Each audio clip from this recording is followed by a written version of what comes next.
Welcome to the Michael Yardney podcast. Well, you're probably here today to learn about property investment. Regular listeners know I like to share my thoughts not only about wealth creation, but also about success. And I've had the privilege of speaking with some extraordinary guests who've achieved amazing things, and today's no exception. Today we'll talk about overcoming adversity, pursuing passion, and achieving personal success. And my guest today, Kevin Rempel, embodies all of that, plus more. He's a man whose story is an embodiment of the phrase triumph over adversity. We're going to dive into his journey, his highs and lows, his victories and setbacks, and the lessons he's learned along the way to become a Paralympic champion. So buckle up, because this is going to be a truly inspirational conversation. Welcome to the Michael Yardney podcast, where twice each week you will learn a number of new ideas regarding success, property investment, and money in around 30 minutes.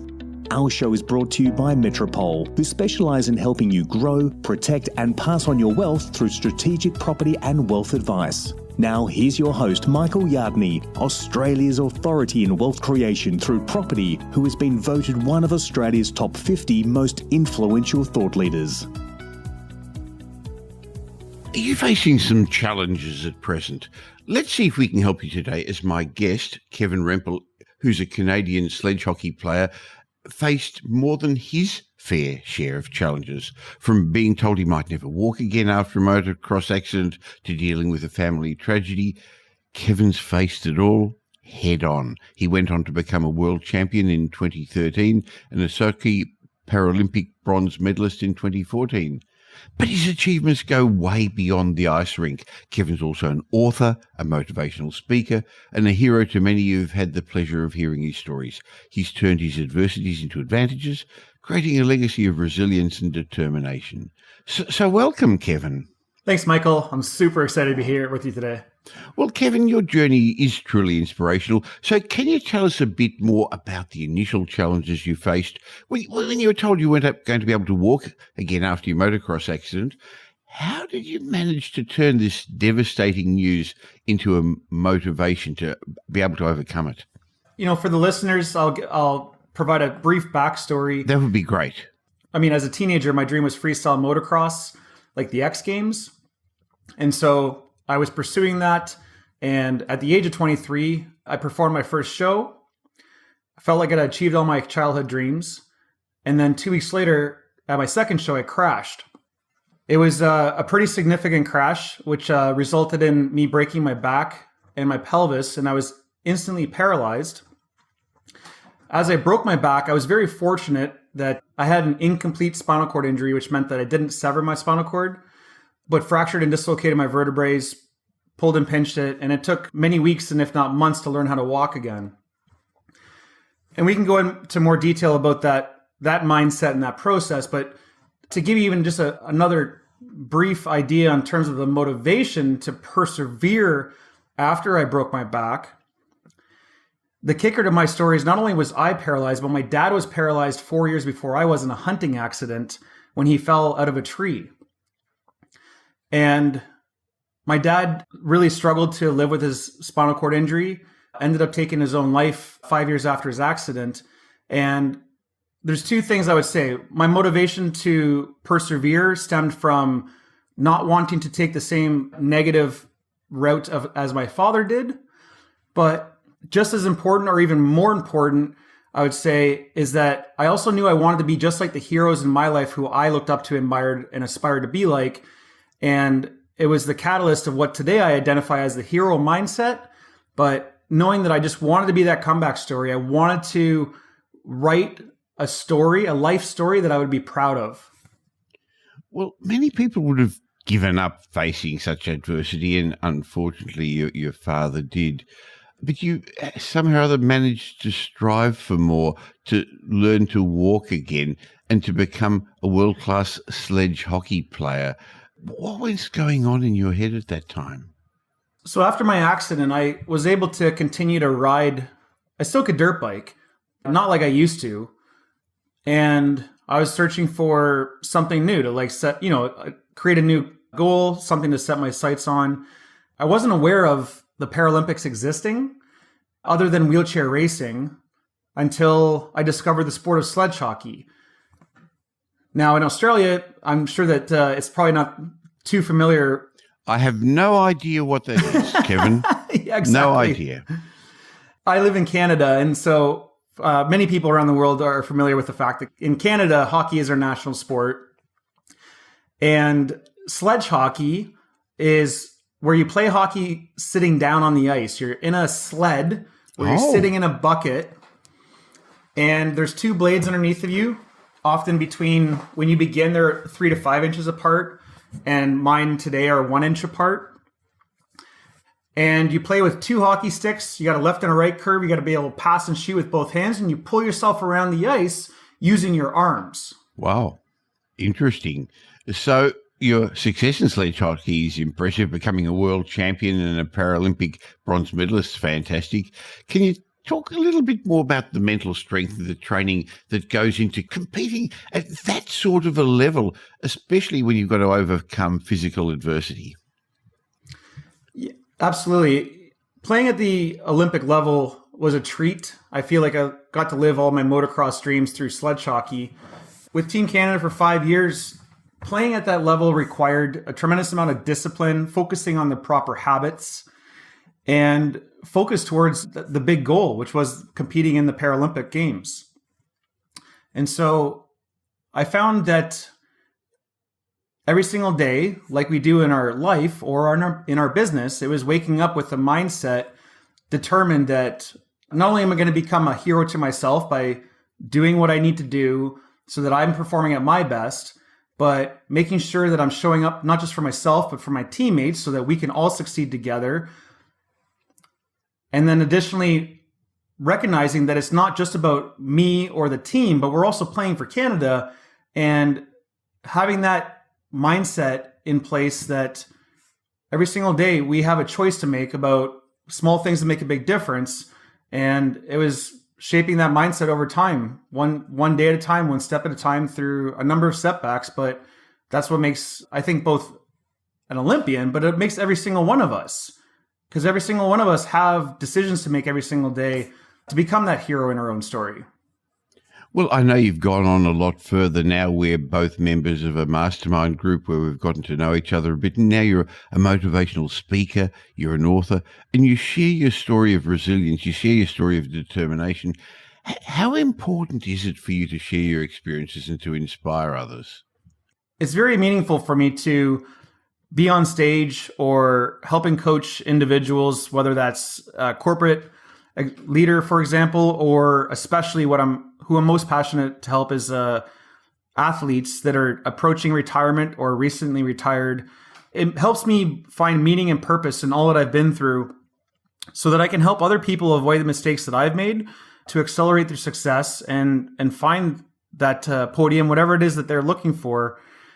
Because it was a messy roller coaster ride for a number of years. And at the same time, I would never change a thing because I'm so grateful for all that it has given me in terms of understanding how to think, developing tremendous amount of mental resilience, and through sharing my story, through keynotes, workshops, or coaching, it brings me that meaning and purpose that it goes beyond just my own success. Well, I understand now you're helping athletes who are experiencing challenges, and boy, do we see that in the news here in Australia, not just while they're in their peak years, but especially after they finish playing. And I'd like to get on to how you help people in a moment, but I guess we've all got our challenges, and until we hear people like you who give us such inspiration, sometimes our own little challenges are overwhelming. So do you have any key messages or advice you'd like to share with our listeners who may be facing their own challenges at present, Kevin? What I would like to share with anyone that's experiencing some challenges today, number one is to begin thinking about how can you adopt a hero mindset towards whatever it is that you're facing. Meaning, if you think about the heroes that you admire and aspire to be like in your life, what are the qualities and characteristics about those individuals that inspire you? And then secondly, ask yourself, how can you begin to demonstrate those types of qualities? For example, If they feel down and out, but they reach out and ask for help, can you reach out and ask for help? Mm-hmm. Or if they have tried something, several times and it hasn't worked, chances are that hero that you admire has persevered and continued to make attempts until they succeed. So how can you begin to continue to make attempts until you succeed? How do you stay motivated? How do you stay focused on your goals, especially when you're having difficult times, especially when you wake up in the morning not thinking it's worth getting out of bed, Kevin? The first thing everyone needs to try and create and discover for themselves is creating a compelling vision. And I say that because when I would think about waking up in the morning, like you're describing here about getting out of bed, is that often we are either trying to force ourselves and push ourselves up out of bed, or there's something in our life or that we're aspiring to achieve that is actually pulling us up out of bed. And so if you find yourself forcing yourself up out of bed, chances are it's requiring effort, more than you prefer, let's just say. And as you were alluding to, and as I like to try and help other athletes think about, is, the Olympics are a perfect example. It's like when you're working towards your Olympic, that vision's so big that you don't have to rethink about whether this is something worth going after. But when the Paralympics are over, most athletes, including myself, when I retired, didn't have or don't have something compelling like an Olympic podium to help pull them up out of bed. And so if you find yourself stuck in a rut, let's say, where you can't get up out of bed, chances are there's something about where your mindset is at in that it's not strong, it's not desirable, it's not inspiring. And as a result, that's why you want to stay in bed. So the first step is to paint a compelling vision for your future. And you can do that, number one, by sitting in silence to just get quiet with your thoughts and ask yourself, what do I truly want? And write that down. Number two, find some photos, make it visual, like whether that's creating a vision board on your desktop screen or your iPhone background. How can you take that idea and create a visual representation of it? And then number three, what I would say is, as we've kind of touched on already, is consistent daily action and small baby steps moving towards that. Like the Olympics, as an example, is, I think, a great metaphor how many of us can approach life and business. The Olympics happens every 4 years. They're 4-year Olympic cycles. Like, people can decide overnight to want to become an Olympian, but nobody achieves becoming an Olympian overnight. So how can you break things down, as an example, into even 4-year segments and create your own Olympic run towards your podium? I think a vision board's a great idea. Not everyone understands the concept of that, but I guess it focuses your reticular activating system to look for things to help you get there. Would that be a fair comment? I agree with that. But even more so, what I have found to be most helpful for me is that you're consistently, repeatedly imprinting that idea in your mind. And so it becomes normal that that's what you're thinking about. And I'll give you a very specific example. When I was learning how to walk again and making Team Canada and many other goals that I've achieved in my life, I have had both a vision board and a quote board. And what I want to share is where they're placed.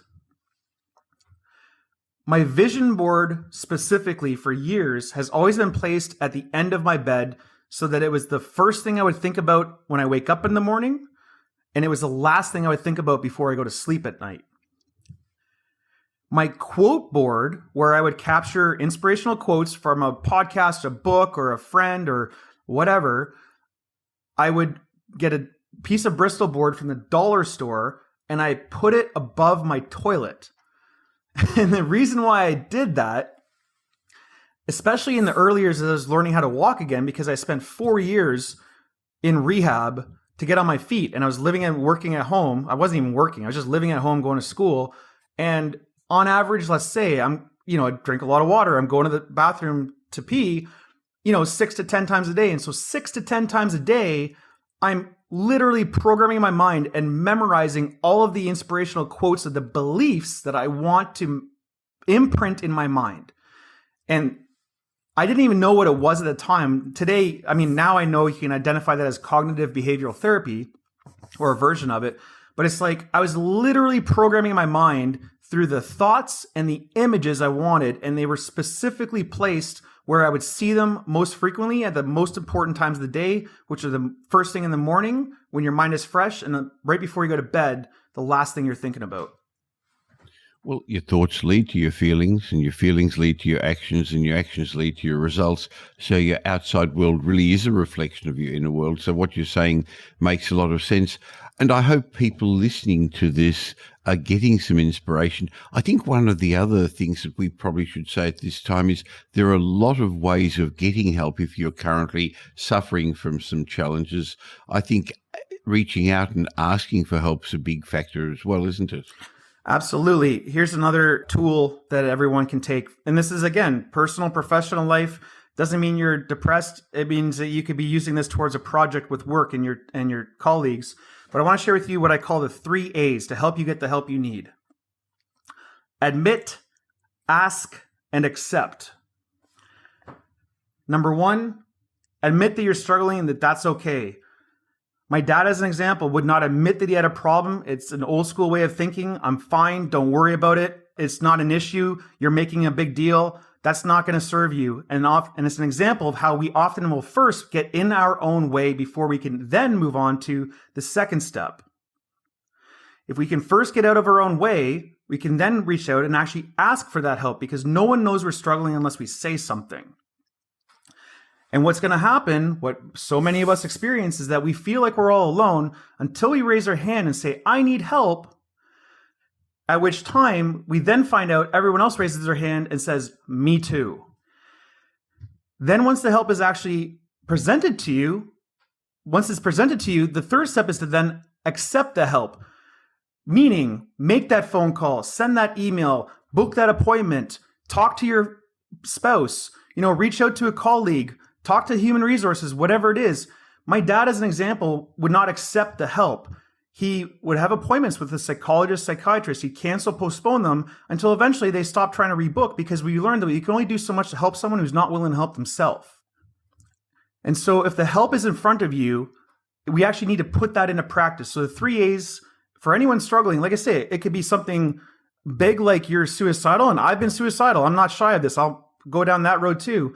But it could be something as small as you're working on a project, you're trying to work on a real estate deal, you're stuck on putting the deal together. Can you admit you're stuck, ask for help, and then put that help into practice when you receive it? So, Kevin, how does one balance work and personal life? At the moment, many of us are overwhelmed. We've all got our own problems here in Australia. There are economic woes, there's inflation, there's rising interest rates, there's economic challenges, inflation and rising rates are causing cash flow problems for investors and just ordinary Australian. So we seem to be just running as faster than ever to stay in the same place. How do you get some balance in your life? Yeah, I think that one thing to consider is reframing balance to harmony, because it's never going to be perfect, I don't think, or if it does, it doesn't often stay that way for very long. The second thing I would say is to remember that if you don't make the time, you won't have the time. So it's a matter of priorities. And the Olympics are a great example.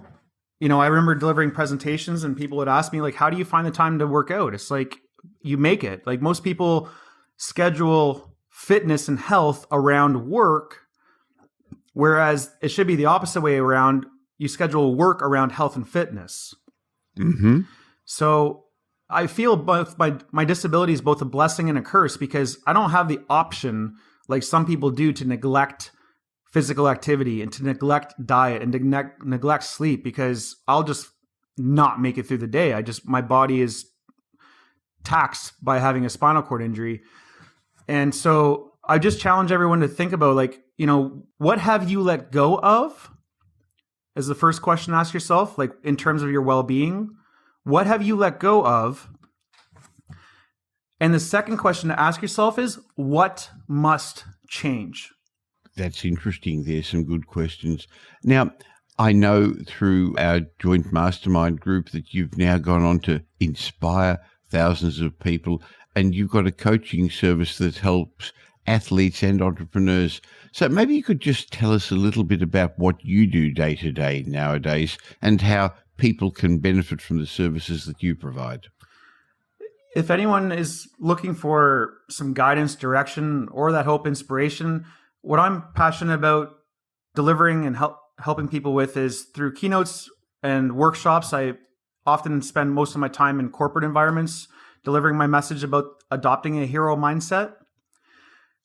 And in addition to that, I have developed, together in the same program as yourself, what I now call the Hero Mindset Blueprint, which is a repeatable system of all the steps and habits and patterns to create that outcome you desire, whether that's in your personal and professional life. And so I take the Hero Mindset Blueprint into a corporate environment, but what I'm most passionate about in terms of a coaching opportunity is to help coach and guide other athletes, like I said, who are near retirement or recently retired, struggling to make that transition and looking for some guidance about how to build their life after sport.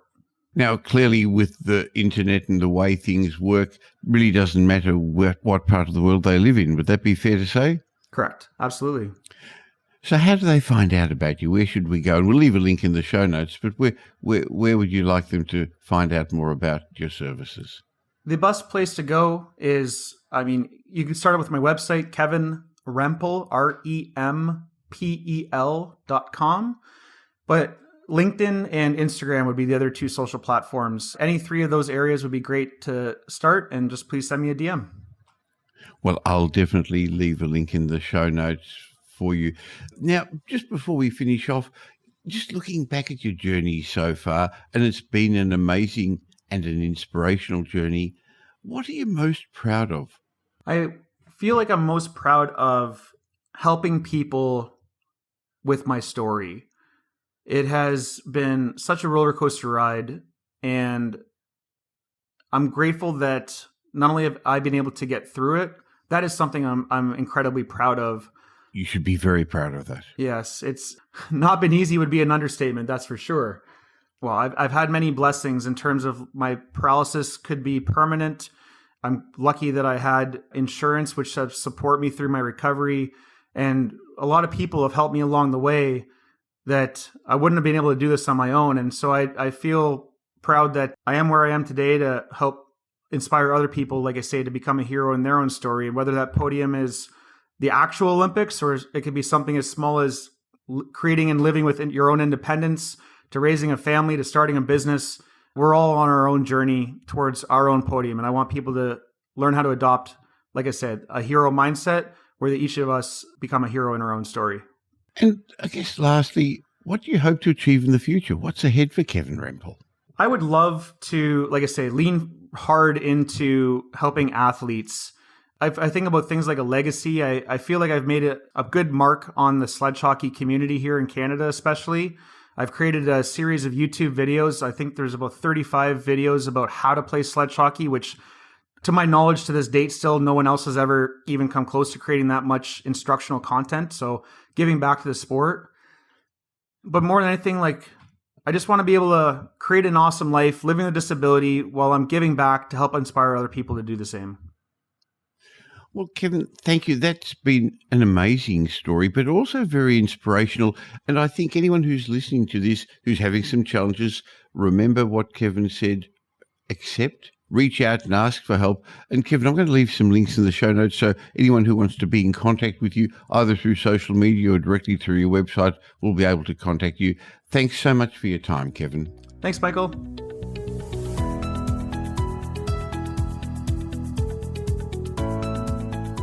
I hope my chat with Kevin Rempel gave you some inspiration, whether you're experiencing challenges or not. Because, of course, that's just what life's about, a series of challenges and obstacles and hurdles and mountains to overcome. In a moment, I'm going to be sharing my regular mindset message with you. And I guess that's one of the reasons I include those mindset messages, to keep you on track. Because, as I said when I chatted with Kevin, your thoughts What's going on in your head leads to your feelings lead to your actions, and your actions lead to your results. So the psychology of success is very important, and one of the reasons I bring this up in these podcasts with you. But of course, the main aim of my discussions are to help you develop independence, financial independence, and actually to do it more safely and be able to pass it on to future generations. So if you're wondering about what the challenges of the world mean for you and your property investment journey, why not have a chat with my team at Metropole? You may be wondering, is it the right time to buy? Have you missed the market bottom? Sure, interest rates are still high, and definitely there are headwinds ahead. But all the major research houses and banks confirm we've moved to the next stage of the property cycle. So why not have a chat with my team at Metropole? There are a number of ways we can help you. And long before we even talk about buying a property, we actually have to work out where you are and where you want to get to and build you a customized strategic property plan to ensure you know what's realistic, what's doable, what you need to do to achieve your goals. It's a bit like what Kevin was saying, where you actually just have to have a goal board, a leaderboard, a visual board to see where you want to go. In other words, we help you plan to become the person you plan to become. It may be just checking your current property portfolio and seeing if your investments are performing the way they should. Maybe reviewing your finance strategy to help you in these challenging times. Maybe you need a wealth strategy from Ken Race to be able to ensure that your ownership structures are correctly set up and you've got your estate planning under control. And of course, we'd love to help you buy a property, but the property you're going to buy, and we don't sell property, is going to be the physical manifestation of a whole lot of decisions you've got to make before we even talk about getting the next property. So while others are going to talk to you about buying this property, or I'm going to sell you this property, first we talk about helping you plan. So go to metropole.com.au, find out about our range of services, and leave us your details, and I'd love to be part of your ongoing wealth creation journey. Now here's Michael's mindset message. Remember, a change in your thinking will lead to a change in your life. In today's mindset message, I'd like to remind you that your path along the road to success is going to be littered with stumbling blocks.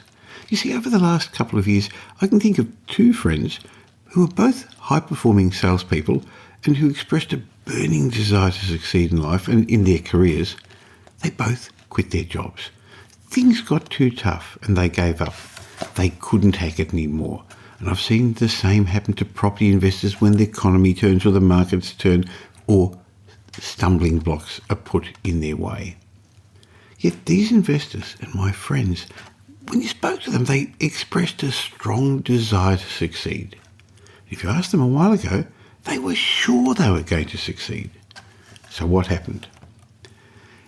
My early mentor Jim Rohn put it well when he explained that there are three parts to desire: dreaming, the vision, and the focus. Here's what he said. First, there's the dreaming. Have you let yourself dream lately? Jim Rohn asked. Just sit down and begin to imagine all the incredible possibilities your life could become. Spend some time dreaming, Jim Rohn said. So, first step is dreaming. Number two, Jim Rohn said, is the vision.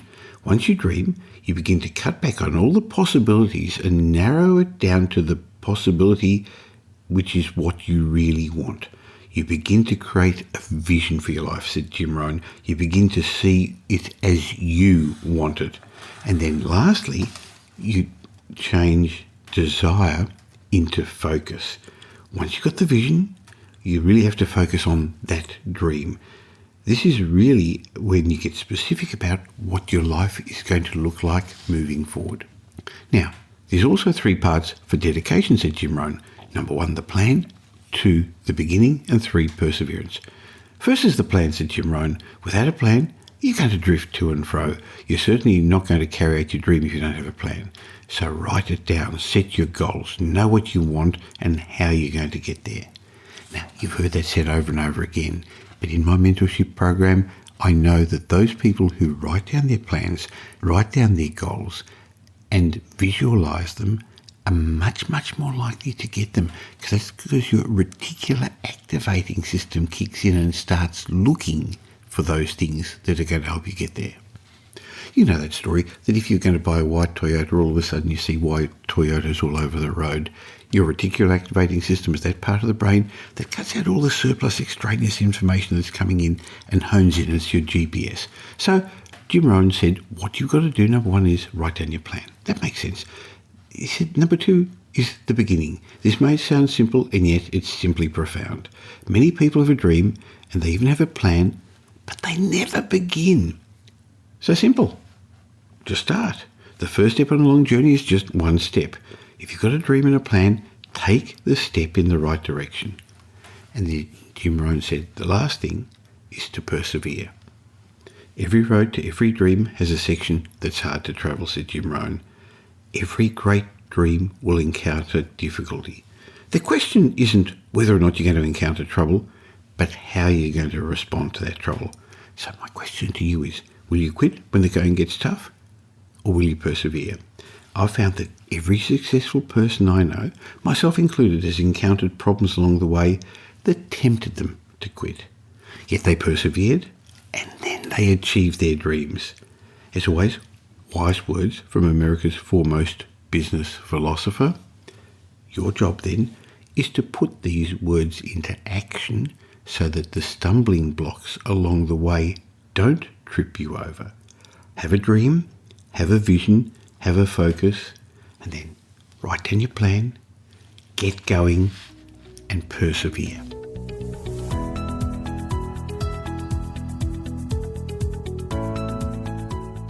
Well, thanks for spending the last little while with me, and I hope you got some benefit from this show. If you did, and you know somebody else who'd also benefit, please tell them about the Michael Yardney podcast. There's a share button on every podcast app. On Apple Podcasts, there's 3 little buttons down the bottom. Press it and share it, or just tell them about the Michael Yardney podcast.